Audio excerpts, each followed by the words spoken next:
for strengthening your ego. So how do we not do that? He says, you're still asking for a method. There is no method. If you really understand what your I is, you will see there is no method. This is so sad. But it's not. This is the gospel, the good news. Because if you cannot achieve it, if you cannot transform yourself, that means that the main obstacle to mystical vision has collapsed. That was you. What happens? You can't do anything about it. You're at your wit's end. What are you going to do? Commit suicide? But supposing you just put that off for a little while. Wait and see what happens. You can't control your thoughts.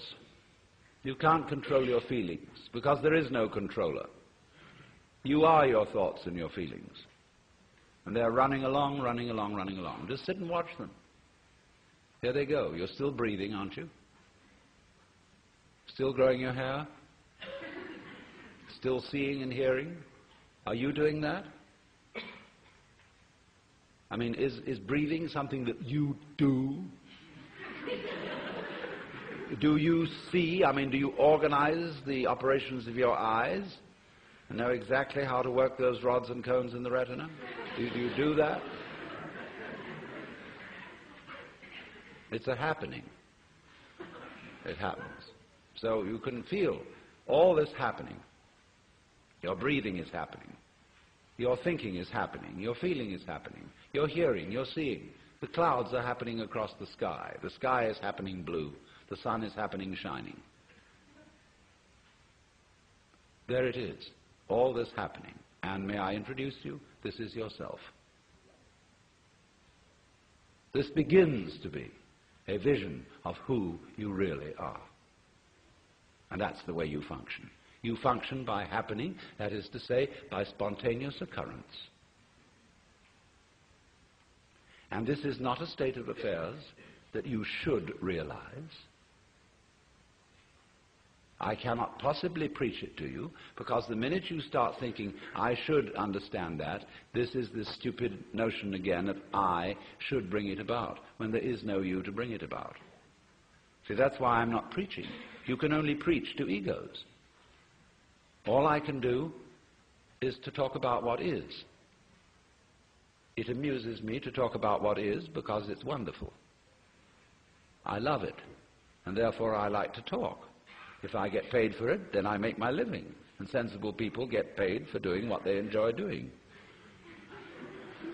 So this is not you see, this is the whole approach here is not to convert you, not to make you over, not to improve you, but for you to discover that if you really knew the way you are, things would be sane. But you see, you can't do that. You can't make that discovery, because you're in your own way. So long as you think, I'm I. So long as that hallucination blocks it. And the hallucination disappears only in the realization of its own futility. When at last you see you can't do it. You cannot make yourself over. You cannot really control your own mind. See, when we try to control the mind, a lot of yoga teachers try to get you to control your own mind, mainly to prove to you that you can't do it. There's nothing, a fool who persists in his folly will become wise. So what they do is they speed up the folly. And so you get concentrating. And you can have a certain amount of superficial and initial success by a process commonly called self-hypnosis. And you can think you're making progress. And a good teacher will let you go along that way for a while until he really throws you with one. Why are you concentrating? See, Buddhism works this way. Buddha said, if you suffer because you desire, and your desires are either unattainable or always being disappointed or something. So cut out desire.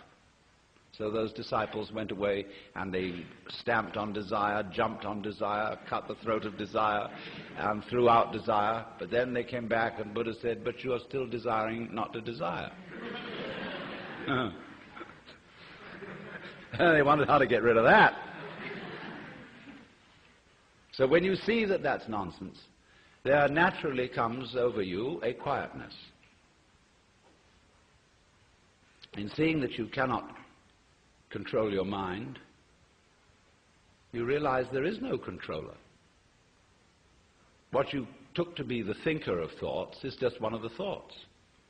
What you took to be the feeler of the feelings, which was that chronic muscular strain, is just one of the feelings.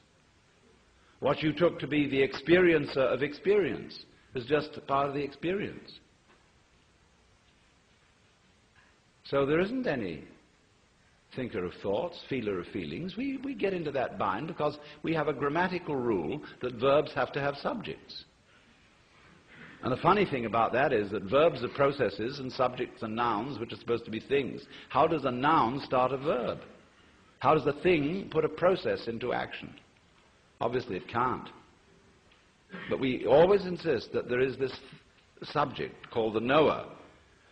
And without a knower there can't be knowing. Well, that's just a grammatical rule. It isn't a rule of nature. In nature there's just knowing, like you're feeling it. And I have to say you are feeling it, as if you were somehow different from the feeling. When I say I am feeling, what I mean is there is feeling here. When I say you are feeling, I mean there is feeling there. I have to say even there is feeling. What a cumbersome language we have.